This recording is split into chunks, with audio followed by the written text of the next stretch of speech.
welcome to another booktube video from me, Lauren, from Lauren and the Books. I just looked at my fringe and I feel like I'm me from university days. I used to have a sort of, this is supposed to be a full fringe, but it sort of made its way across today, and we'll leave it like that. All right, Dappy, what are you doing? She's right here. Do you want to be in the video, Dap?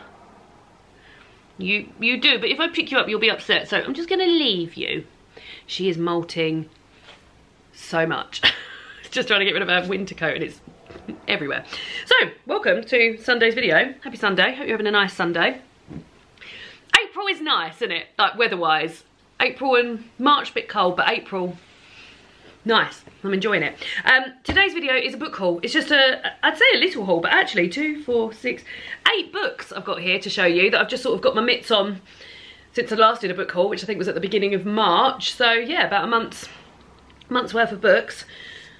Some that have been sent to me, none I've bought actually, all sent to me, or yeah, one little gift. So, first of all, I've got In Defence of the Act by Effie Black.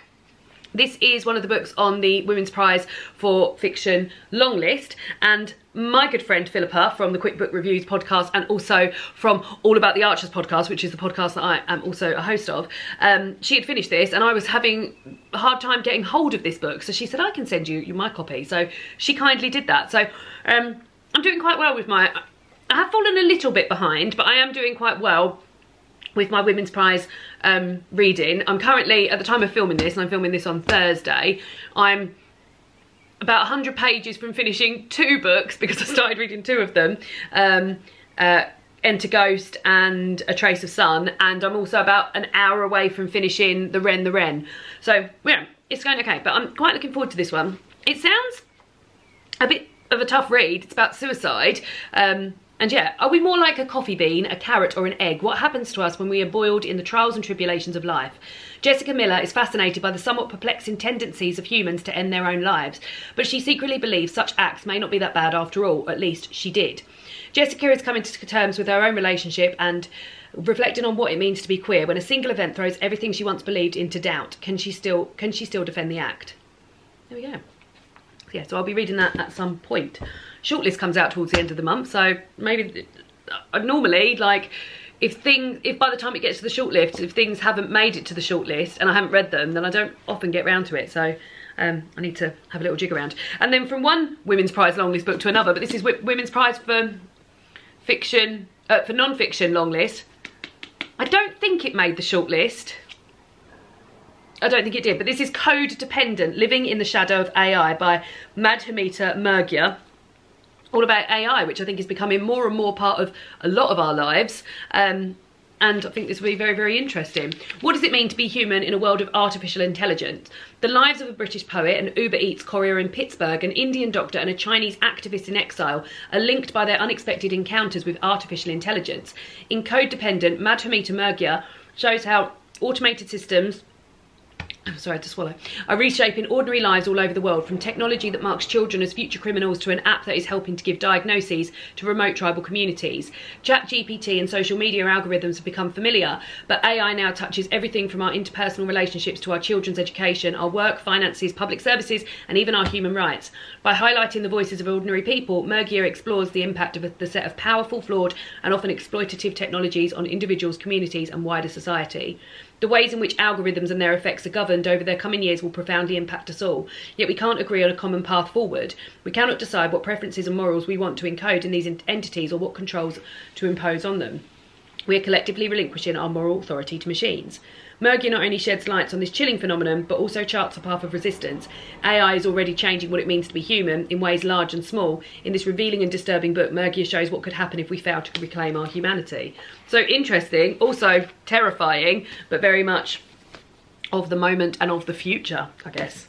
So there we go. And then, this is exciting. So this is Long Island from Colm Tobin, who is the author of Brooklyn, amongst many other books. This is reuniting with the characters of Brooklyn, which is a book that I've very much enjoyed. I mean, Colm Tobin has written loads of books, but this comes out in the 23rd of May this year. But yeah, I had a lovely time reading Brooklyn, and actually the film with Saoirse Ronan is great as well. So shall I read the blurb? I mean, if you haven't read Brooklyn, it's a bit of a spoiler, but do people care? I'm going to read the blurb. A man with an Irish accent knocks on Ailish's Fiorello store on Long Island, and in that moment everything changes. Ailish and Tony have built a secure, happy life here since leaving Brooklyn, perhaps a little stifled by the in-laws so close, but 20 years married and with 2 children looking towards a good future. And yet this stranger will reveal something that will make Ailish question the life she's created. For the first time in years, she suddenly feels very far from home, and the revelation will see her turn towards Ireland once again. Back to her mother, back to her town and the people she had chosen to leave behind. This is the spoiler. Did she make the wrong choice marrying Tony all those years ago? Is it too late now to take a different path? Yeah. That is exciting that that's coming. That might be one of my summer reads. And the fact that it's coming out this year and I've got it in paperback because it's a proof copy. Perfect. The next one is an Easter present. We said to our families this year, because we're saving money, let's not do Easter this year. But David's mum had already bought me a little Easter present, so I managed to benefit from that despite having not bought anyone any Easter presents, apart from my niece, who she got a caramel Easter egg. I said I was going to get an Easter egg, and I saw my neighbours come, so this was on Good Friday, and I saw my neighbours coming back from Tesco's with bags full of Easter eggs. And as we were in the hallway, I said, oh, we're about to go down to Tesco's to get Easter eggs. She said, go now, honestly, it's going to be empty soon. So I went down and all they had was caramel or mini eggs. And my sister had already said, don't get mini eggs because they're a bit of a choke hazard, the size of the mini eggs. So I had to get her a caramel one, and I was like, it feels like an old man's Easter egg, but I haven't had feedback on whether she liked it or not. But this is the equivalent of my Easter egg. This is Funky by Caitlin Roof. And this is all about pickling stuff. So this is from a series called Blaster Books, and this is number 9. So they do a whole series of them.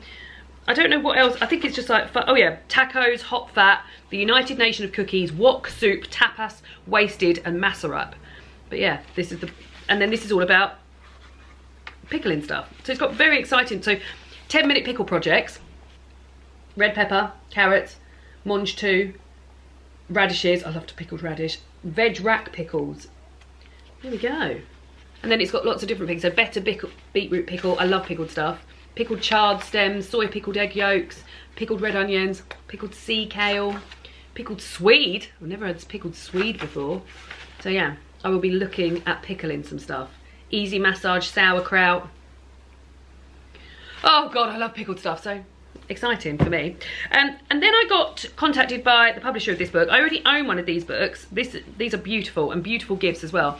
This is Shakespeare for Every Night of the Year.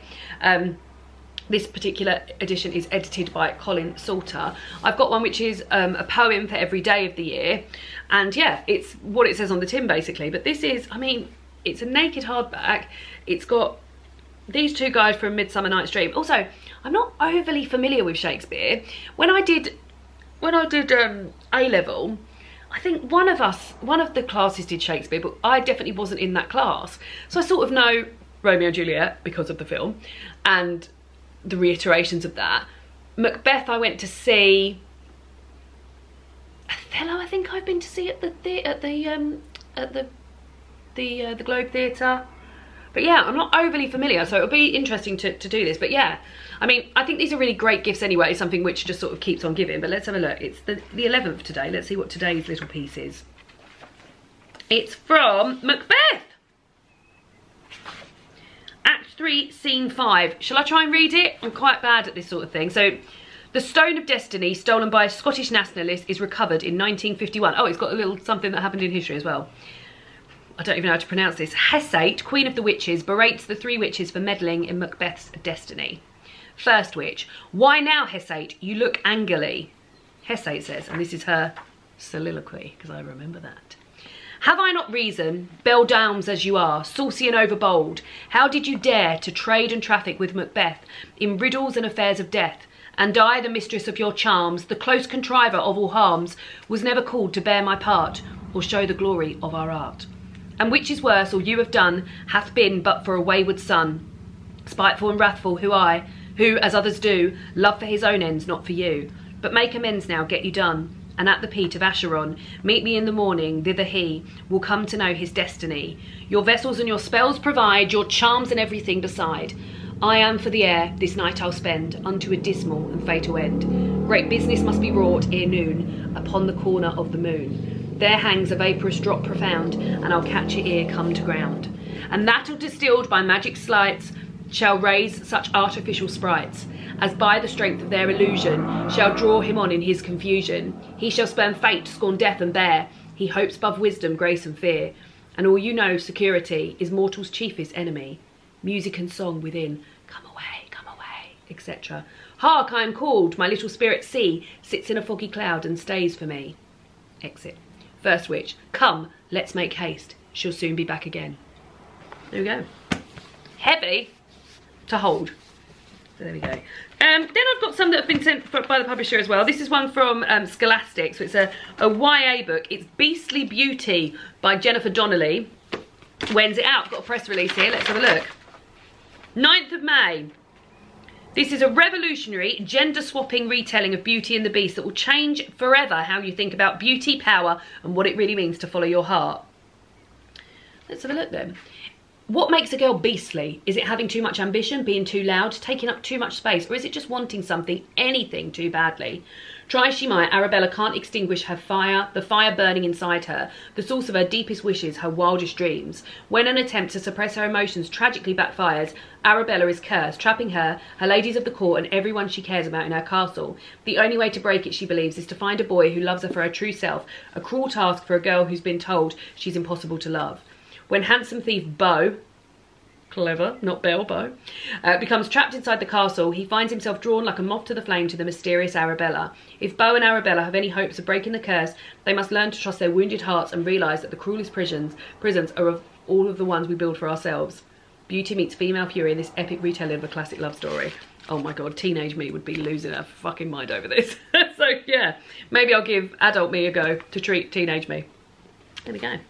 Then I've got, which may be a little bit late, but I will revisit it. I will definitely revisit this book later on in the year. It's not actually due out until the 24th of October, so it's not late. It's getting in early.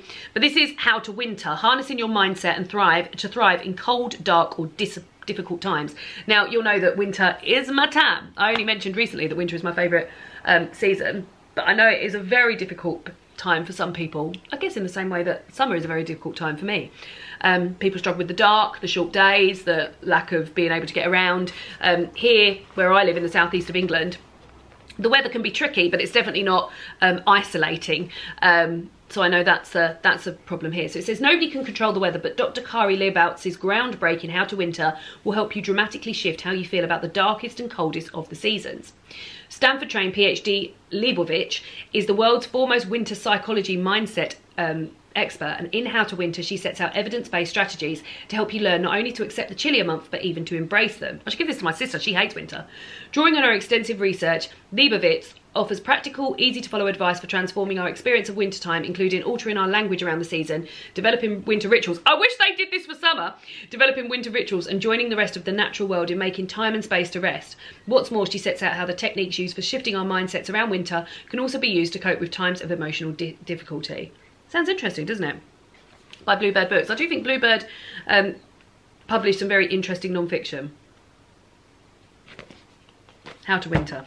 And then the last one is a children's book. I've got a few of these books. These are the Little Experts books. This is a new range. They've just brought out three new ones, and they asked me if they could send me any, and I like the looks of Dr. Amir Khan's How Families Are Made. I've got one about money and another one about machines, I think. I saw these in the library when I went with my niece recently, so I think there's like 6 of them now.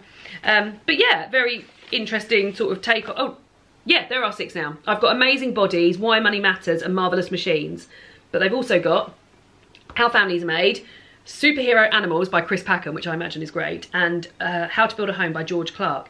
So you get these sort of like well-known experts on, so the Money Matters one is about Deborah Meaden, is by Deborah Meaden, to do these things. So here we go. So, and the illustrations and everything are great. So all kinds of family. Everyone will have a family that looks slightly different to yours, but that's okay. Every family is special. Who do you live with? Who else is in your family? Let's meet some other children. So you'd have a little chat with your mate about it, and then you'd say, Roisin lives with her mum, dad and sister Mary. George lives with his mums and their dog Freddie. Inaya lives at home with her mum, stepdad and stepbrother. Bella lives with her mum, dad and twin sister Susie. Gareth lives with his dad. Emily lives with her mums.